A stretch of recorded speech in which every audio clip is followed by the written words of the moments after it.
السلام علیکم، اپنے یوٹیوب چینل میری ڈائری میں آپ سب کو خوش آمدید کہتا ہوں۔ دوستو، آج کے اس ویڈیو میں آپ لوگوں کے ساتھ شیئر کروں گا کہ خلا میں عظیم طاقتوں کی عظیم جنگ the great game of space کیا ہے۔ ناظرین گرامی، انسانی جدت و ترقی محض روزمرہ کی چیزوں، گاڑیوں، گھڑیوں، مشینوں یا دیگر اشیاء میں ہی نہیں بلکہ ہتھیاروں میں بھی بڑے پیمانے پر ہوئی۔ جنگ انسانی زندگی کا لازمی جز ہے۔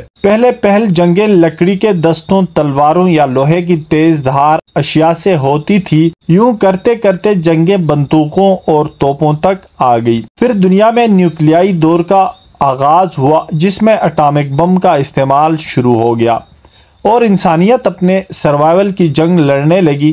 پہلے یہ عمل زمین تک محدود تھا، لیکن اب ہماری خلا بھی عالمی طاقتوں کی جنگی سازشوں اور ہتھ کنڈوں کی لپیٹ میں ہے۔ اگر موجودہ صدی میں بڑی طاقتوں کی جنگ ہوتی تو وہ زمین پر یا ہوا میں دھماکوں کی آواز سے قائم نہیں ہوگی، بلکہ یہ لیزر لائٹ کی چمک سے شروع ہوگی اور خلا کی خاموشی میں کائنیٹک انرجی پھٹ جائے گی۔ ریاستوں نے خلا میں وہ مقام حاصل کر لیا ہے جہاں وہ مستقبل کے تنازعات کے نتائج کے حوالے سے کسی دوسرے ملک کے خلائی اثاثوں کو تباہ کرنے کی صلاحیت رکھتے ہیں۔ ٹیکنالوجی سیٹلائٹ پر مبنی گلوبل پوزیشننگ سسٹم سے بھی آگے بڑھ چکی ہے۔ ریاستوں کے پاس اینٹی جی پی ایس جو خلا میں موجود دوسرا ASAT سیٹلائٹ ہتھیار ہیں، سیٹلائٹ کو تباہ کر سکتے ہیں۔ یہ روایتی جنگ نہیں ہے، لیکن یہ جوہری ہتھیاروں کی طرح تباہ کن ہوگی۔ ناظرین گرامی، یہ جنگ کے دیگر تمام فارمیٹس کو بے اثر کر سکتی ہے، جیسا کہ ہوا، سمندر اور زمین پر جتنی بھی جنگیں ہوتی ہیں یا ہوئی ہیں۔ سب سے زیادہ تباہی پھیلانے کی اہل امریکہ، روس اور چین جیسی بڑی ریاستوں نے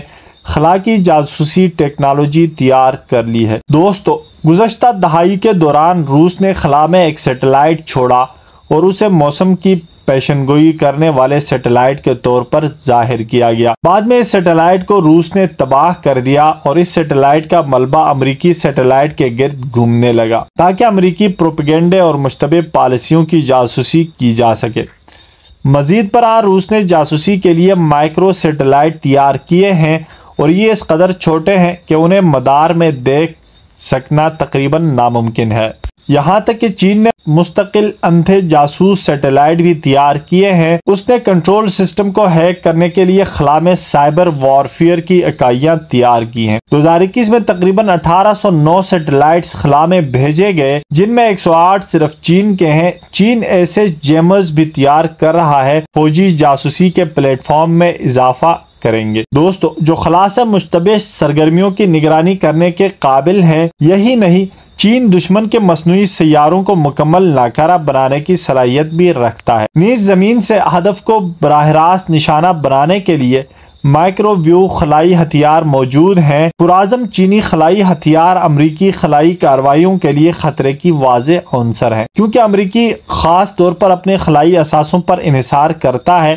بین الاقوامی تناظر کے مطابق چین خلائی دور کی سپر پاور بن رہا ہے۔ ڈیسمنڈ 2007 امریکہ نے خلائی مدار میں 270 سے زائد فوجی سیٹلائٹس کے ساتھ چین کو اس کے غیر چیلنج والے غلبہ کے سلسلے میں مقابلہ کیا ہے۔ امریکی فضائیہ نے میکسیکو میں ایم آپریشنل ریسپانسو اسپیس آفس تیار کیا ہے۔ عسکری ماہرین کا کہنا ہے کہ سیٹلائٹس پر حملے سے G P S system, banking system, power grids اور فوجی آپریشنز متاثر ہو سکتے ہیں۔ زندگی بہت پیچیدہ ہو جائے گی اگر خلائی جنگ نے ان سیٹلائٹس کو تباہ کر دیا، جس پر دنیا اب بھی جنگ لڑتی ہے۔ ریاستیں دنیا اور اس کی فطرت کے بارے میں نہیں سوچ رہی، وہ صرف اس خلائی جنگ پر نظر جمائے ہوئے ہیں اور زیادہ جدید ٹیکنالوجی حاصل کرنے کے لیے خلا میں مزید ہتھیاروں کی تنصیب کرنے اور متعدد سیٹلائٹ بنانے کے لیے منصوبہ بندی میں ملوث ہیں۔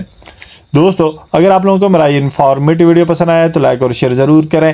ملتے ہیں اسی طرح کی اگلی انفارمیٹیو ویڈیو کے ساتھ، تب تک کے لیے اجازت دیجیے گا۔ اللہ حافظ۔